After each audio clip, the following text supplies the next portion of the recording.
Today, students around Hampton Roads went back to school after winter break, but the start of classes comes just as COVID cases are trending up. So what are school leaders doing to keep students safe? Alex Littlehales looked into some of the new changes some schools have in place.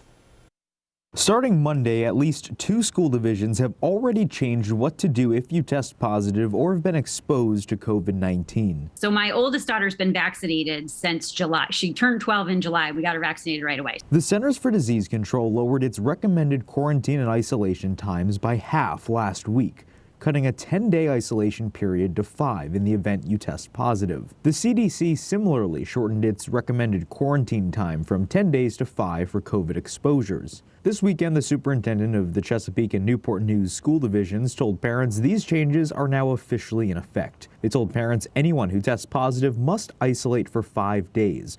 But exposures aren't as absolute. The students and staff who are fully vaccinated with a booster shot will not need to quarantine if they've had a close contact, but must still wear masks around others for 10 days after the exposure. And she has not had to quarantine. We've had no direct exposures, so we've been really, really lucky and very happy. Becca Dorville has 2 children in Chesapeake schools. She says after the school board reversed its previous vote to make masks optional, she's happy to see the division following CDC guidance. And they were very quick to adopt that when they were stepping down the mitigation strategies. But when we're looking to step up mitigation strategies, trying to make sure we were in our masks in schools, they just didn't want to go that far. The Virginia Beach, Norfolk, Portsmouth, and Hampton school divisions told 13 News Now they are still reviewing the new guidelines, but information is on its way to parents that those changes could be made within the next weeks. I'm Alex Littlehales for 13 News Now.